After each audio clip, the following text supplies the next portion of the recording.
Welcome back to my design pattern series. Guys, code की scalability में जो सबसे इम्पोर्टेंट रोल प्ले करता है वो है factory design pattern.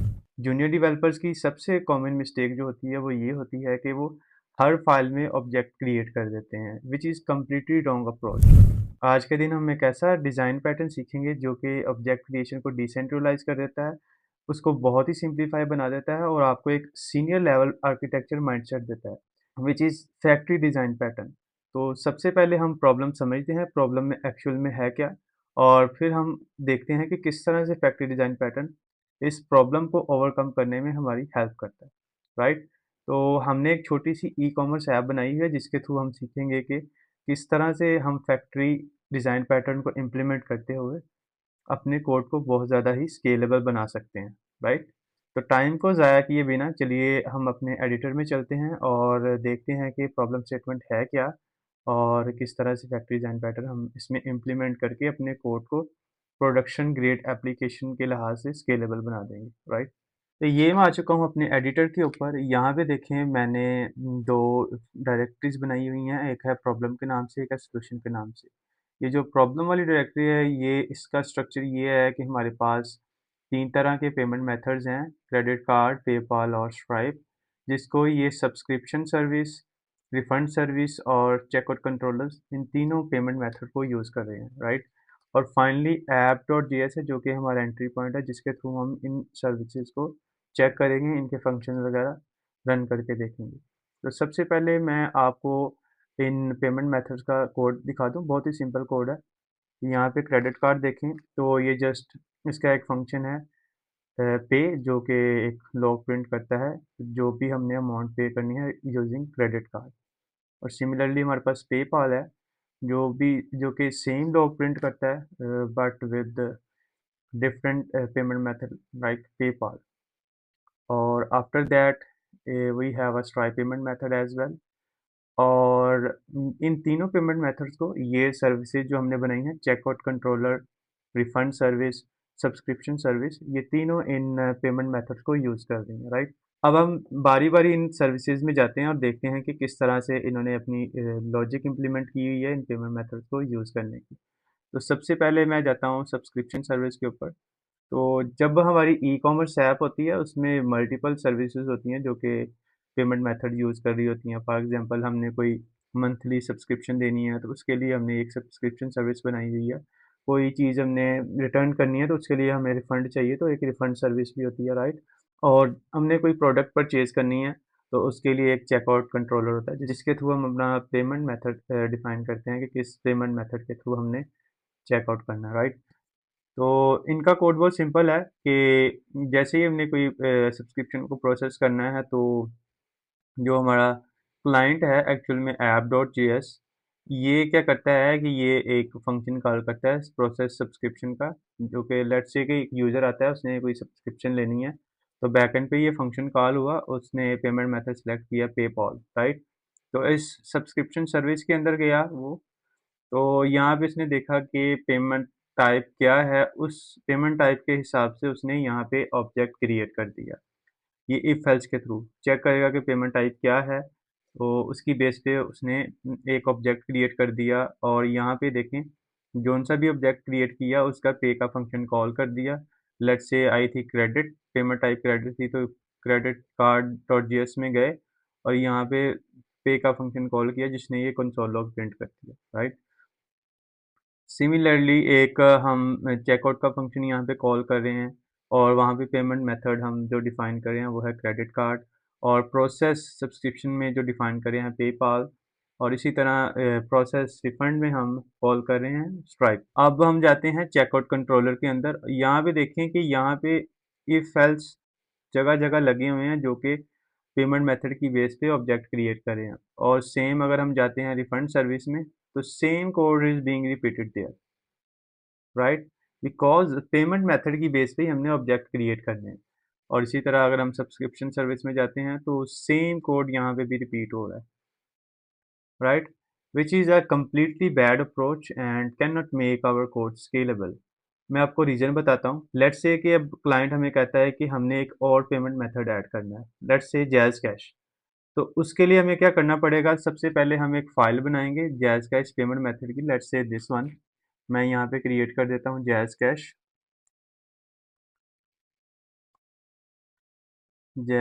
Cash dot JS, और सेम कोड मैं क्रेडिट कार्ड का कॉपी करता हूँ यहाँ से, और यहाँ पे मैंने इसको कर दिया पेस्ट, और इसको मैं चेंज कर देता हूँ क्रेडिट कार्ड से, सॉरी जैज़ कैश से।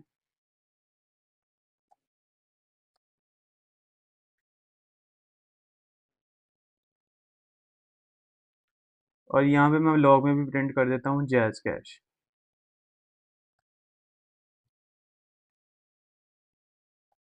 राइट, ये हमने अब पेमेंट मेथड ऐड कर दिया, और इसके लिए अब हमें क्या करना पड़ेगा, हमें इन तीनों फाइल्स में जाना पड़ेगा, लाइक चेकआउट कंट्रोलर में, रिफंड सर्विस में, और सब्सक्रिप्शन सर्विस में। तो इन तीनों फाइल्स में हमें वो जाके पेमेंट मेथड इंपोर्ट करना पड़ेगा, जैज़ कैश। तो यहाँ पे एक और इफ एल्स लग जाएगा, एल्स इफ। तो हमने क्या करना है यहाँ पे, सॉरी मैं इसको ज़रा फॉर्मेट कर दूँ। तो ये जैज़ कैश का ऑब्जेक्ट बना देगी, राइट। मेरी फाइल छोटी थी इस वजह से यहाँ पे एरर आ रहा है।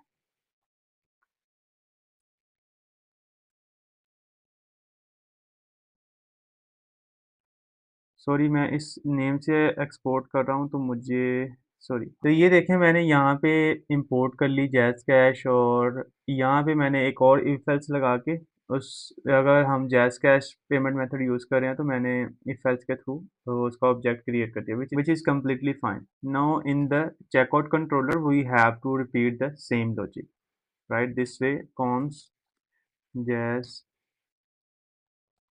this way we have to repeat this logic here, and else if payment type jazz cash, payment, इस तरह से हमने इस फाइल में भी जो लॉजिक है अपनी रिपीट कर दी, और सिमिलरली हमें रिफंड सर्विस में भी जाके सेम लॉजिक इसको रिपीट करना पड़ेगा, और यहाँ पे एक और if else लग जाएगा, right. So this is how we are doing with the new payment method. We have to update each and every file which is using the payment method, right. Now in app.js, we can simply change the payment method here, like JazzCash. Right, let me verify, like we have added the same name.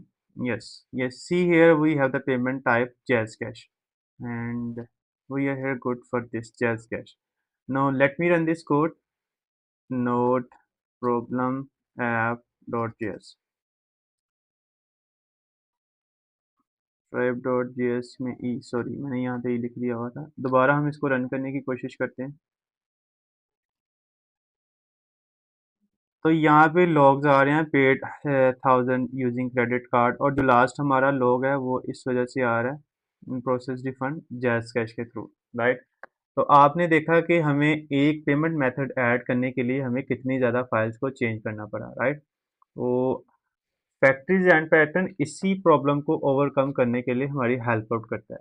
चलिए वो देखते हैं अब किस तरह से हम just few lines of code के थ्रू हम इसको इम्प्लीमेंट कर सकते हैं। तो यहाँ पे हम सॉल्यूशन में आते हैं।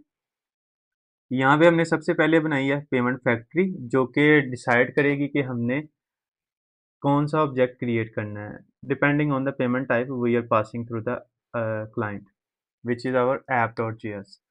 तो यहाँ पे हमने सबसे पहले एक पेमेंट फैक्ट्री बनाई है, उसके बाद हमारी पेमेंट्स हैं, क्रेडिट कार्ड, पेपाल, राइट। तो दो तरह के पेमेंट्स मेथड अभी हम सपोर्ट कर रहे हैं। तो लेट्स से कि हमने एक नया पेमेंट मेथड ऐड करना है, और ये तीन तरह की सर्विसेज हैं, like checkout controller, refund service, subscription service, जो कि इन पेमेंट मेथड, ये दो तरह के जो पेमेंट मेथड्स हैं, क्रेडिट कार्ड, पेपाल, इनको यूज़ कर रही हैं। इनका भी मैं आपको कोड दिखा देता हूँ आफ्टर इम्प्लीमेंटिंग दिस फैक्ट्री। यहाँ पे हम अगर चेकआउट कंट्रोलर में जाते हैं तो आप यहाँ पे देखें, हमने पेमेंट टाइप हमारे पास आई, तो हमने फैक्ट्री को बोला कि ये हमारा पेमेंट टाइप है, इसके अगेंस्ट हमें एक पेमेंट मेथड क्रिएट करके दो, राइट। तो हम जाते हैं फैक्ट्री, पेमेंट फैक्ट्री के अंदर, तो ये हमारी पेमेंट फैक्ट्री है जो कि हमारे जो पेमेंट मेथड्स हैं उनको एक्सपोर्ट कर रही है, राइट। और सिंपली हमने यहाँ पे इनको मैप किया हुआ है कि क्रेडिट कार्ड के अगेंस्ट कौन सी क्लास का जो पेमेंट मेथड है वो इनिशियलाइज होना है, पेपल के अगेंस्ट कौन सी क्लास का पेमेंट मेथड इनिशियलाइज होना है, राइट। तो based on the payment type जो हम यहाँ से पास कर रहे होंगे इन सर्विसेज के थ्रू, वो ऑब्जेक्ट क्रिएट होगा और वो रिटर्न हो जाएगा। तो अब हम देखते हैं कि हमने एक नया पेमेंट मेथड ऐड करना है। तो हम क्या करेंगे, सिंपली एक नया पेमेंट मेथड यहाँ पे ऐड करते हैं जैज़ कैश के नाम से। तो सेम हम इसको कॉपी कर लेते हैं पेपाल को और यहाँ पे पेस्ट करते हैं और इसको मैं रीनेम कर देता हूँ जैज़ कैश से। और हम जाते हैं अपनी क्या कहते हैं इन ऐप डॉट जेएस में और यहाँ पे सिंपली मैंने पास करना है जैज़ कैश। और इस पेमेंट फैक्ट्री में मैंने इसको जस्ट मैप कर देना है जैज़ कैश के अगेंस्ट हमने क्या करना है जैज़ कैश, जो कि यहाँ पे ऑटोमेटिकली इंपोर्ट हो जाएगा। तो अब आप देखें कि कितना हमने सिंप्लीफाई कर दिया। हमने जस्ट एक नया पेमेंट मेथड ऐड किया है, उसको फैक्ट्री में हमने क्या किया मैप किया और उसके बाद हमें किसी सर्विस में जाके उसको अपडेट करने की ज़रूरत नहीं। अब ये हमारी फैक्ट्री डिसाइड करेगी कि पेमेंट मेथड कौन सा है और उसके अगेंस्ट मैंने कौन सा ऑब्जेक्ट इनिशियलाइज करना है। ना कि अब हम हर सर्विस में जाएं वहाँ पे एक और इफ एल्स कंडीशन ऐड कर दें कि ये अगर पेमेंट मेथड हो तो इसके अगेंस्ट हम जैज़ कैश का ऑब्जेक्ट इनिशियलाइज करें। तो with the help of factory pattern you see our services logic remain the same as it was before implementing the factory, but everything is now is handled by factory design pattern. आपने problem statement भी देखी, आपने उसी problem वाली directory के अंदर रहकर new payment method भी ऐड करके देखा और देखा कितना एक कॉम्प्लिकेटेड प्रोसेस था कि किसी अनस्ट्रक्चर्ड कोड में एक नया पेमेंट मेथड ऐड करना। और with the help of factory pattern अगर आपका कोड स्ट्रक्चर किया हुआ आपने फैक्ट्री पैटर्न के थ्रू तो किस कदर आपका कोड स्केलेबल हो जाता है और उसमें नया कोड ऐड करना कितना आसान हो जाता है। तो I hope this makes sense to you guys. If you have any doubt और question please do let me know, and in the next video we will pick up a new design pattern and we will learn how we can implement to make our code scalable. Thank you. Have a great day.